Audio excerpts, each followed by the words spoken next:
Hi hello నమస్తే. నేను మీ కట్టకర్. 'పుష్ప 2లో సినిమాలో ఎన్ని ట్విస్టులు ఉన్నాయో, అల్లు అర్జున్ అరెస్ట్ విషయంలో కూడా అన్ని ట్విస్టులు కనపడతా ఉన్నాయి. ఆయన అరెస్టు, రిమాండు, బెయిలు, జైలు ఇవన్నీ ఒక్క రోజులోనే జరిగిపోవటం అనేటువంటిది చాలా పెద్ద చర్చ జరుగుతూ ఉంది. అంటే ఇప్పుడు ఆ అబ్బాయి ఏదైతే 10 ఏళ్ల బాలుడు హాస్పిటల్‌లో కిమ్స్‌లో వైద్యం చేసుకుంటున్నాడో, అతని పరిస్థితి కూడా కొంత విషమంగా మారుతుందనేటువంటి ప్రచారం జరుగుతున్నటువంటి సమయంలో అల్లు అర్జున్ అరెస్టు గాని, ఇవన్నీ కానీ మొత్తం వీటి విషయంలో కుట్రుందని ఒకళ్ళు, వ్యూహం ఉందని ఒకళ్ళు, ఇంకేదో జరిగిందని మరో ఒకళ్ళు, వీటి వెనకాల ఇంకెవరో ఉన్నారని రకరకాల చర్చలు జరుగుతున్నాయి. వీటి గురించి మాట్లాడుకునే ప్రయత్నం చేద్దాం. మనతో ఉన్నారు కొత్త రవీంద్ర బాబు గారు, సామాజిక రాజకీయ విశ్లేషకులు. సార్ నమస్కారం సార్. నమస్తే కార్తీక్. సార్, అల్లు అర్జున్ విషయంలో అసలు కుట్రుందా, వ్యూహం ఉందా, ఏముంది? సో ఇప్పుడు 2 తెలుగు రాష్ట్రాల్లో ప్రధానంగా ఎవ్రీడే చర్చకు వస్తుంది. తెలుగు రాష్ట్రాలే కాకుండా ఇతర రాష్ట్రాల్లో కూడా ఫోకస్ ఆకర్షించిన టాపిక్ ఉంది అంటే అల్లు అర్జున్కి సంబంధించిన టాపిక్. ఎందుకంటే ఒక పాన్ ఇండియా స్టార్గా ఎదగటం వల్ల ఆయనకు సంబంధించిన కేసు, అరెస్టు, బెయిలు, రిలీజు పెద్ద సబ్జెక్ట్ కాబట్టి అభిమానులే కాకుండా అన్ని రాష్ట్రాలకు సంబంధించిన వాళ్ళు దీని మీద చర్చించుకుంటున్నారు ఇప్పుడు ప్రస్తుతం. ఈ చర్చలో భాగంగా మీరు ఇందాక ఇంట్రోలో ప్రస్తావించిన విధంగా ఇది వ్యూహం ప్రకారం జరిగిందా, కుట్రకోణం ఉందా, కాకతాళీయంగా జరిగిందా అనే రకరకాల విశ్లేషణలు ఇప్పుడు బయటకు వస్తూ ఉన్నాయి. ఏదేమైనా కూడా మనం నిష్పక్షపాతంగా ఏం జరిగిందనే విశ్లేషణ ప్రజలకు తెలియజెప్పే ప్రయత్నం చేద్దాం. ఇప్పుడు ఫస్ట్ పాయింట్, ఏ సినిమా వాళ్ళైనా గతంలో సినిమాకి బడ్జెట్ తక్కువ ఉండేది. అవును. ఇప్పుడు అప్పట్లో సినిమాలు 100 రోజులు, 200 రోజులు, 300 రోజులు ఆడేటి. ఇప్పుడు సిస్టమ్ మారిపోయింది, కాన్సెప్ట్ మారిపోయింది. సినిమాకి బడ్జెట్ ఎంత ఎక్కువ ఉంటే సినిమా అంత హిట్ అవుతుందా అని ఫోకస్ అవుతా ఉంది. సో బడ్జెట్ ఎక్కువ పెట్టడం వల్ల కలెక్షన్స్ ఎక్కువ మీద టార్గెట్ ఉంటుంది. కలెక్షన్స్ ఎక్కువ టార్గెట్ ఉన్నప్పుడు స్ట్రాటజీస్ కూడా కలెక్షన్స్ ఎట్లా ఇంప్రూవ్ చేయాలనే వ్యూహం సినిమా ప్రొడ్యూసర్స్ మీద ఇప్పుడు మారిపోయిన పరిస్థితి. ఒక మాట, ఇప్పుడు యాక్చువల్గా కలెక్షన్స్ రావాలంటే రిపీటెడ్ ఆడియన్స్ రావాలి, మళ్ళీ సినిమా చూసే వాళ్ళ సంఖ్య పెరగాలి. కానీ ఇప్పుడు అది కాదు. అంటే నేను ఒక చిన్న ఉదాహరణ చెప్తాను సార్. ఒక సినిమాకి 10,000 వచ్చినాయంటే 1000 మంది చూసి 10 రూపాయల టికెట్ ఇప్పుడు కొంటే 10,000 వచ్చినట్టు లెక్క, అంతేనా? అదే 100 మంది చూసి టికెట్ 150 రూపాయలు పెట్టుకుంటే 15,000 వచ్చినట్టు లెక్క. 1500 పెట్టుకుంటే ఎగ్జాంపుల్ 100 మంది చూస్తే. ఇప్పుడు సినిమా 10,000 మంది సినిమా చూసింది ఇట్టా, 100 మంది సినిమా చూసింది ఇట్టా? ఇప్పుడు క్వశ్చన్ ఏంటంటే collection that decides the factor అన్నమాట. సినిమా హిట్టా కాదనేది నాకు వారం రోజుల్లో 2 వారాలు ఎంతమంది చూసారన్నది కాదు, ఎన్ని రోజులు ఆడింది అనేది. కలెక్షన్ అంటే చూసే ఒక్కడి దగ్గర ఎక్కువ డబ్బులు లాక్కుంటే అది. అందుకే కదా ఇప్పుడు ప్రీమియర్ షోస్ అని పెట్టి 1000-2000 టికెట్లు గవర్నమెంట్ పర్మిషన్ ఇస్తుంది. సో మీరు అన్నట్టు 100 మంది సినిమా చూస్తేనే హిట్ అని కాదండి. నాకు ఎన్ని వేల కోట్లు వచ్చినాయి అనేది క్రైటీరియా.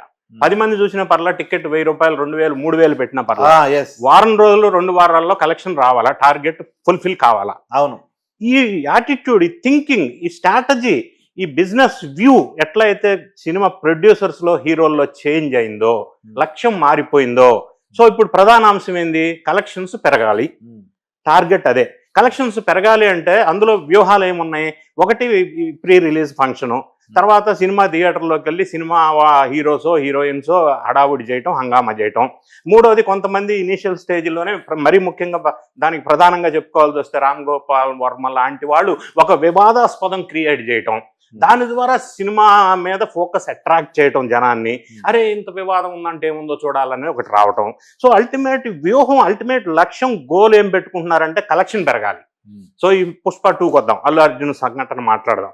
సో ఇక్కడ నాకు అనిపిస్తుంది కలెక్షన్ పెరగటంలో వ్యూహంలో భాగంగా ప్రీ రిలీజ్ ఈవెంట్ అయిపోయింది, పర్వాలేదు, మంచిదే. సరే, అల్లు అర్జున్ గారు థియేటర్లకు వెళ్ళి ఆయనంతటైనా నీలాగా నాలాగో థియేటర్లోకి వెళ్ళి సినిమా చూసి వెళ్ళిపోతే అది కలెక్షన్ ఎట్లా పెరుగుతుంది? సో కలెక్షన్ లో పెరగటంలో వ్యూహంలో భాగంగా అది టాప్ చేస్తూ దాన్ని రోడ్ షో పొజిషన్ తీసుకుంటూ రోడ్ షో చేసుకుంటూ వెళ్ళటం వల్ల ఏమైంది?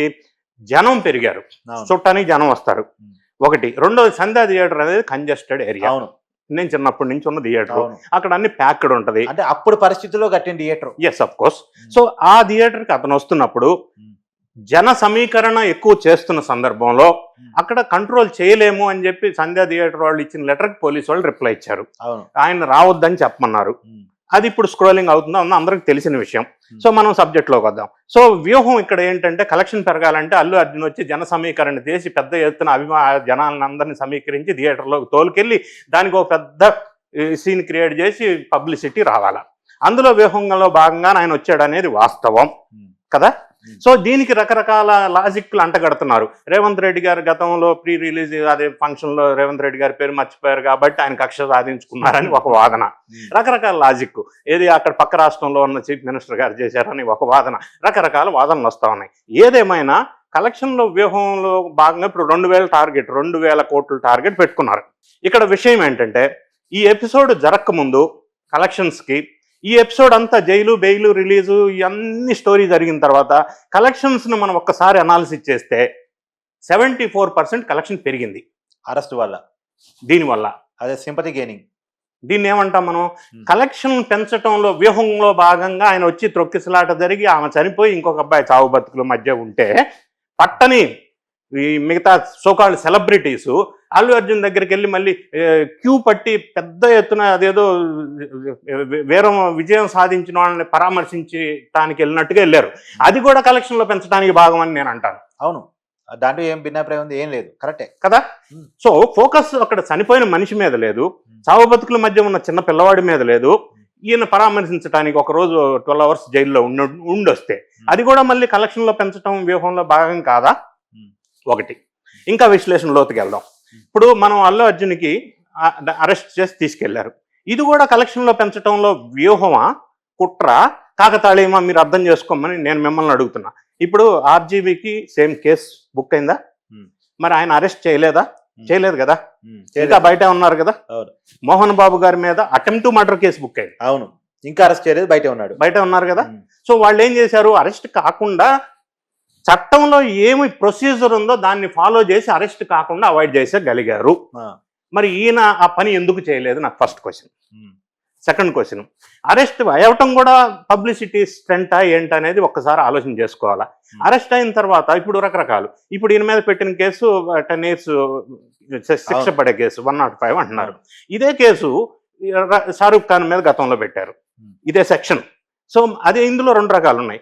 ఇంతకుముందు డ్రైవర్ నిర్లక్ష్యం వల్ల జనం మీదకి వెళ్ళి జనం చనిపోతే 304 సెక్షన్ కింద కేసు పెట్టేవాళ్ళు, అంటే నిర్లక్ష్యం వల్ల చనిపోయారని. సో ఇప్పుడు ఏంటంటే ఈ కేసు పెట్టారు. ఇది ఒక చర్చ జరుగుతుంది.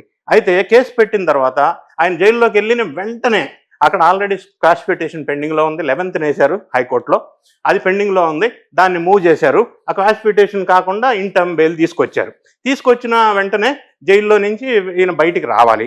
అది కూడా వ్యూహమా, కుట్ర, కాకతాళీయమా? నైట్ అంతా ఉండి 12 hours తర్వాత బయటికి రావడం జరిగింది. వచ్చింది నైట్ అంతా ఉండటం వల్ల చర్చ జరుగుతూ ఉంటది. చర్చ ఒకటి, సింపతి ఒకటి, దాని మీద పబ్లిక్ అట్రాక్ట్ అవటం ఒకటి. సో దేశం మొత్తం అన్ని రాష్ట్రాల్లో రిలీజ్ అయిన పుష్ప సినిమా లేదా అన్ని దేశాల్లో రిలీజ్ అయిన పుష్ప సినిమా జనాన్ని ఒక అట్రాక్షన్ తీసుకొచ్చింది. అల్లు అర్జున్ అరెస్ట్ చేశారంట, జైల్లో ఉన్నారంట. సో దీన్ని అట్రాక్ట్ చేయడం వల్ల పబ్లిక్ లో కలెక్షన్ అల్టిమేట్ గా 1500 crores రీచ్ అయింది, 2000 crores ఇంకా కొద్ది రోజుల్లో రీచ్ అవుతుంది. వాళ్ళ టార్గెట్ ఫుల్ఫిల్ అయింది. సో ఇదంతా మనం పరిశీలించినట్టయితే, ఒకటి బెయిల్ ఎందుకు మిగతా మోహన్ బాబు లాగా ఆర్జీవీ లాగా తీసుకోలేదు, రెండోది ఈ ఇంటర్మ్ బెయిల్ వచ్చిన తర్వాత కూడా జైల్లో డిలే అవటం, తర్వాత వచ్చి పరామర్శించడానికి ఫోకస్ పెట్టడం, ఈ పరిస్థితులు అన్నీ ఇట్లా ఉన్నాయి. మూడోది ఇంకా తెలియవచ్చిన అంశం ఏంటంటే, ఇప్పటి వరకు మీరు గమనించుంటారు అల్లు అర్జున్ కానీ మిగతా దానికి సంబంధించిన టీం కానీ ఏం చెప్తున్నారు, 25 లక్షలు వాళ్ళకి కాంపన్సేషన్ అన్నారు. ఇంతవరకు అందలేదని ఒక సమాచారం. 10 లక్షలే ఇచ్చారట, 15 లక్షలు ఇంకా ఇవ్వలేదు. ఎందుకని తెలియదు. ఓకే, రెండోది ఆ అబ్బాయికి మొత్తం మంచి చెడ్డ నేనే చూసుకుంటానని అల్లు అర్జున్ చెప్పంగా నేను విన్నా. చెప్పాడు కదా, చెప్పాడు. నిన్న కమిషనర్ ఆఫ్ పోలీస్ ఆనంద్ గారు హాస్పిటల్కి వెళ్ళి కిమ్స్ కి పరామర్శించి దీనికి సంబంధించిన ఖర్చు మొత్తం గవర్నమెంట్ పే చేస్తుంది అని చెప్పాడు. ఇది నిజమే సార్, ఇది ఆశ్చర్యం. మీరు ఏది correct? Commissioner of police CP Anand చెప్పింది కరెక్టా, అల్లు అర్జున్ వాళ్ళ టీం చెప్పింది కరెక్టా? అంటే ఏ విధంగా ముందుకెళ్తుంది? నంబర్ 2, నిన్న కాంగ్రెస్ ఎమ్మెల్సీ తీన్మార్ మల్లన్న హాస్పిటల్లో విజిట్ చేశారు. ఆయనకు వచ్చి కామెంట్స్, ఆయన అబ్జర్వేషన్స్ లో మండలిలో కూడా ప్రస్తావన చేయడం జరిగింది. ఆయన అబ్జర్వేషన్స్ ఏంటంటే, ఒకటి, హాస్పిటల్ ఏరియాలో అల్లు అర్జున్కి అల్లు అరవింద్కి సంబంధించిన ఒక 4 మనుషులు నిఘా ఉంది. అక్కడ ఎవరు వస్తున్నారు, ఏం మాట్లాడుతున్నారు, ఆ మాట్లాడిన దానికి కుటుంబం ఏం సమాధానం చెప్తుంది, ఇదంతా ఒక పరిశీలకులను ఒక 4 అబ్జర్వేషన్స్ని అక్కడ పెట్టారు. అంత పెట్టవలసిన అవసరం ఏంటి? అంత అంటే వాళ్ళు నడిపిస్తున్నారా, వీళ్ళు ఏం మాట్లాడాలో వాళ్ళు చెప్తున్నారా, ఎవరు వచ్చి ఏం మాట్లాడతారో పరిశీలిస్తున్నారా? అంత అబ్జర్వేషన్ అక్కడ పెట్టారని చెప్పి నేను అంటలేదు. తీన్మార్ మల్లన్న ఎమ్మెల్సీ చెప్తున్నాడు. Hmm. రెండోది ఆయన కొత్త అంశం ఒకటి తెర మీదకి తీసుకొచ్చాడు. 20 లక్షలు 10 లక్షలు 15 లక్షలు ఇవ్వటం కాదు, 2,000 కోట్లు వస్తుంది కదా ఫిల్మ్కి, అందులో 10% వాళ్ళకి ఇవ్వాల్సిందని. దీనికంటే ముందు నేను పెద్ద డిమాండ్ పెట్టాను సార్. నేనే ఈ డిమాండ్ పెట్టిన తర్వాత అల్లు అర్జున్ స్పందించాల్సిన పరిస్థితి కేవలం కార్తీక్ వీడియోల వల్లే వచ్చింది. 300 కోట్ల రూపాయల డిమాండ్ ఖచ్చితంగా, ఎందుకంటే బాబు రెమ్యునరేషన్ 300 కోట్ల సినిమా తీసుకున్నారన్నాడు కదా. ఈ 300 కోట్లని యాస్టీజ్గా రూపాయి కూడా అల్లు అర్జున్ తీసుకోకుండా ఆ కుటుంబాన్ని చెల్లించారు. దీనివల్ల 2 రకాల ఉపయోగాలు నేను చెప్పాను. ఒకటి, ఇంకో సెలబ్రిటీకి భయం వస్తుంది, వామో సమాజం ఊరుకోదు, మొత్తం మన సినిమా కోసం వచ్చిందంతా కక్కిస్తుంది అనేది ఒక భయం వస్తుంది. రేపొద్దున ఇంకెవడు న్యూసెన్స్ చేయడు. ఇంకోటి ఏమవుతుందంటే ఆ కుటుంబం పెద్ద ఎత్తున బాగుపడే అవకాశం ఉంటుంది. కరెక్ట్. ఈ 2 రకాల ఉపయోగాలు చెప్పాను. ఇప్పుడు 25 లక్షలకు మనం ఆశపడ్డాం అనుకోండి, ఇంకో సెలబ్రిటీ 50 ప్రమోషన్ వస్తుందిగా 30 లక్షలు పడేద్దాం, ఇంకో సెలబ్రిటీ 50 40 లక్షలు పడేద్దాం. వాళ్ళకి ఏముంది, 40 లక్షలు 30 లక్షలు ఉల్లిగడ్డ మీద పొట్టు. అది నథింగ్ కదండి. ఇప్పుడు కుటుంబం చిన్న భిన్నమైంది అంటే, నాకు ఈ రోజు తీన్మార్ మల్లన్న పబ్లిసిటీ అంటే ఎమ్మెల్సీ కాబట్టి ఆయన ద్వారా నాకు తెలియవచ్చింది ఏంటంటే, అందులో 10% ఈ కుటుంబానికి ఇవ్వాల్సింది అని ఆయన ఒక ప్రస్తావన తీసుకొచ్చాడు. సరే, అది ప్రచారంలో నడుస్తూ ఉంది. ఏదేమైనప్పటికీ వీళ్ళు చేసింది ఈ చనిపోయిన ఆమె మీద కానీ, లేకపోతే సావు బతుకుల మధ్య ఉన్న ఈ కుటుంబం మీద కానీ దీని మీద ఫోకస్ లేకుండా అప్పటి నుంచి ఇప్పటి వరకు కలెక్షన్లు పెంచే వ్యూహంలో భాగంగా ప్రతి సంఘటన, ప్రతి ఇన్సిడెంట్స్ ఆ దిశగా మనం ఒక్కసారి మీరు గమనించండి, ఆ దిశగా అనిపిస్తుందా లేదా మనకి? ఆ దిశగానే కనిపిస్తూ ఉంది చూస్తూ ఉంటే. దీనికి తోడేమంటే అక్కడికి వెళ్ళి కలవటం, ఇక్కడికి వెళ్ళి కలవటం. అదే కుటుంబాన్ని కలిసిన వాళ్ళు ఇంతవరకు లేదు. నిన్న అల్లు అరవింద్ గారు వెళ్ళి కలిసినట్టున్నారు, అది వేరే విషయం. ఏదేమైనా ఫోకస్ అంతా దాని మీద షిఫ్ట్ అవటం వల్ల కలెక్షన్ ప్రభావం అనేది ఎఫెక్ట్ వచ్చింది. అది కూడా తీర్మానం మళ్ళీ పోయాక అరవింద్ గారు పోవాల్సి వచ్చింది.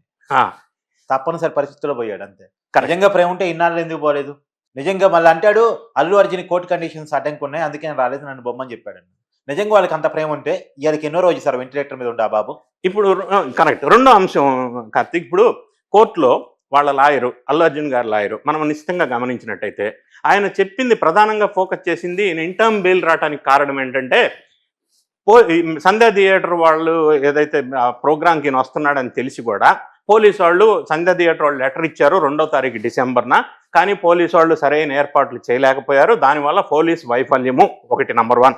నంబర్ 2, పోలీసులు అందరూ కూడా అల్లు అర్జున్ చూడటానికి ఫస్ట్ సెకండ్ ఫ్లోర్ వెళ్ళారు ఆయన దగ్గరికి. కింద ఈ సంఘటన జరిగిన స్థలంలో పోలీసులు లేరు అన్నప్పుడు కోర్టులో లాయర్స్ అంతా నవ్వటం జరిగింది. ఇది ఏ మెసేజ్ వెళ్తుందండి? నిజానికి సార్ సిపిఆర్ చేసింది ఎవరు సార్? వాళ్ళని హాస్పిటల్ తీసుకెళ్ళింది ఎవరు సార్? అల్లు అర్జున్ ఫ్యాన్స్, పోలీసులు కదా. సిపిఆర్ చేసింది ఎవరు? హాస్పిటల్కి తీసుకెళ్ళింది ఎవరు? దుర్గాబాయి దేశ్ముఖ్ హాస్పిటల్కి తీసుకెళ్ళింది ఎవరు? పోలీసు వాళ్ళే కదా. అవును. సో కోర్టులో మరి ఆయన ఆ లాయరు కోర్టును తప్పుదారి పట్టించడమా, ప్రజలను తప్పుదారి పట్టించడమా, అది మనం కామెంట్ చేయలేం. కానీ ఆ విషయానికి లాయర్లంతా కోర్టులో నవ్వటం జరిగింది. సో ఆ ప్రస్తావన అప్పటికే పోలీసు వాళ్ళు ఆ లెటర్కి రిప్లై ఇచ్చారు, మేము బందోబస్తు చేయమని రావద్దని చెప్పమని. అని అప్పటికి అది మరి లైమ్ లైట్ లోకి రాలేదు, అది కోర్టులోకి రాలేదు. కాబట్టి ఆ బేస్ చేసుకొని కోర్టు బెయిల్ ఇంటర్మ్ రిలీఫ్ ఇచ్చింది. కానీ ఈ తర్వాత పోలీసు వాళ్ళు దానికి రిప్లై ఇచ్చిన లెటర్ 3వ తారీఖు డిసెంబర్నే ఇచ్చారు. అది బయటకు వచ్చింది. బయటకు వచ్చిన తర్వాత పోలీసు వాళ్ళని ఈ లాయర్ ద్వారానో అల్లు అర్జున్ టీం ద్వారానో పోలీసు వాళ్ళని బ్లేమ్ చేసే కార్యక్రమం జరిగినట్టుగా మనకు కనిపిస్తూ ఉంది. మరి అంత జరిగినప్పుడు పోలీసు వాళ్ళు ఇచ్చిన రిప్లై లెటర్ను ఫోకస్ చేయకుండా వీళ్ళు ఇచ్చింది ఒకటే ఫోకస్ చేసి బెయిల్ తీసుకున్నారు, ఇంటర్మ్ బెయిల్. ఇప్పుడు పోలీసు వాళ్ళు చేయబోయే కార్యక్రమం ఏంటంటే, రెండోది మీరు ఇంకోటి అనొచ్చు, ఆయన రేవతి వాళ్ళ భర్త నేను విత్డ్రా చేసుకుంటాను అని అన్నాడని. విత్డ్రా చేసుకున్నప్పటికీ అది ట్రయల్ స్టేజ్ లో జరగాలి కదా సార్. ఇప్పుడు ఆ మాట అన్నా కూడా కేసు నడుస్తూనే ఉంటది. అదొక క్లారిటీ ఇవ్వబోతున్నాం. రెండోది, వీళ్ళు కేసు ఆ బేసిస్ తీసుకొచ్చినప్పుడు పోలీసు వాళ్ళని బ్లేమ్ చేసినప్పుడు పోలీసు వాళ్ళు ఇప్పుడు సుప్రీంకోర్టుకి వెళ్ళి ఈ బెయిల్ కూడా రద్దు చేసే అవకాశం కనిపిస్తూ ఉంది. సో ఈ పరిణామాలన్నీ ఇదేదో సామెత చెప్పినట్టుగా మొదట్లో చిన్నగా స్టార్ట్ అయ్యి వాళ్ళ కలెక్షన్ వ్యూహం సక్సెస్ అయితే అయ్యుండొచ్చు కాక, కానీ ఒక కుటుంబానికి జరిగిన అన్యాయానికి వీళ్ళు చేసిన బ్లేమ్ గేమ్కి పోలీసు వాళ్ళు లేదా గవర్నమెంట్ ఆఫ్ తెలంగాణ వాళ్ళు తీసుకొని మళ్ళీ సుప్రీంకోర్టుకి వెళ్ళి ఆ బెయిల్ని మళ్ళీ ఆపేసేస్తే పరిస్థితిని మళ్ళీ జైలుకి వెళ్ళక తప్పదు అన్న పరిస్థితులు మనకు కనిపిస్తూ ఉన్నాయి. ఏదైనా ఇవన్నీ మనం ఒకసారి పరిశీలించినట్టయితే ఇక్కడ 2 యాంగిల్స్ ఉంటాయి, లీగల్ యాంగిల్ ఒకటి, హ్యూమన్ యాంగిల్ ఒకటి. కొంతమంది ఓన్లీ హ్యూమన్ యాంగిల్ చూస్తున్నారు, కానీ గవర్నమెంట్ ఆఫ్ తెలంగాణ కానీ పోలీసులు కానీ 2 చూడవలసి ఉంటుంది. హ్యూమన్ యాంగిల్ చూడాలా, లీగల్ యాంగిల్ చూడాలా. ఈ రెండింటిని దృష్టిలో పెట్టుకొని మళ్ళీ సుప్రీంకోర్టుకి అప్రోచ్ అయ్యి బెయిల్ కూడా రద్దు చేసుకుంటే తర్వాత ఈయనకి బెయిల్ రాకపోతే మళ్ళీ ఇంకా ఇరుకును పడే, ఇబ్బందులు పడే పరిస్థితి స్పష్టంగా కనిపిస్తూ ఉంది ఫ్యూచర్లో మనకి. Okay, thank you sir. Thank you.